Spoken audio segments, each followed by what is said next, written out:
So before we get into actually how to speak in tongues, it's important to discuss why this topic is uncomfortable and can feel uncomfortable at first. And that's okay. Discomfort is okay because it's new. Most of our life, we are used to thinking with words that we know and exist, forming our own sentences and understanding what we say and think. But when something shifts away from that, it can feel very unfamiliar.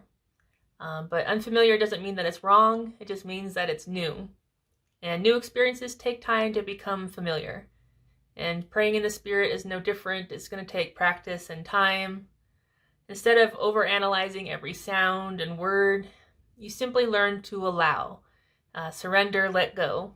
You don't have to force anything. You don't have to create anything. You just have to remain open and willing to be a vessel and let your Spirit speak, which is new. You know, how I'm speaking and how you speak, this is our mental mind, our biological functions, the physical nature talking.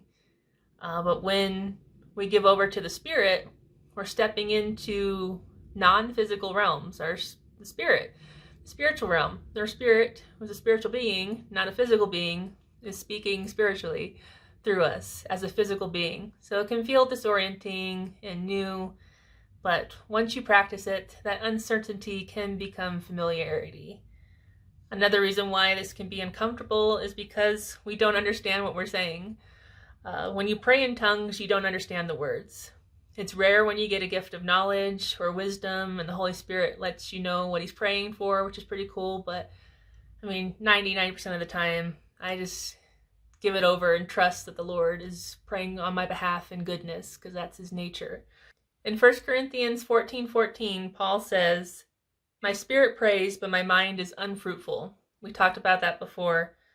This means that your mind is not producing the prayer. Your spirit is. And that's why we don't understand it. But here's the key. God understands it. Every word, every part of the prayer. So even though your mind doesn't grasp it, the communication is still very real and very meaningful.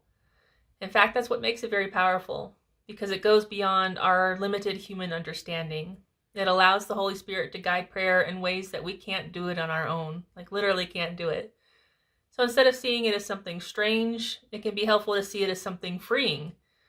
You don't have to rely on your own words. You can trust the Holy Spirit to pray for you. And that is the best thing ever. Just to hand it over to the Holy Spirit. And that's why, even though it's uncomfortable and it's new, we can trust that the Holy Spirit is praying on our behalf in goodness. No evil, there's no darkness, any shadow in him. Remember, only love, only light, only goodness. Romans 8:26. Remember, the Holy Spirit helps us in our weaknesses. That's what he's here for. Trust him to do his job. And just trust that the comfort will come in time as you practice it. I know when I first started speaking, I judged it, questioned it, it felt weird. I kept starting and stopping. It took me a while to come back to it with practice, but once you do, it'll settle and it won't be as weird anymore. But in the next episode, we're going to ask and answer the question, is speaking in tongues real or is it fake? And we'll take it from there. See you then.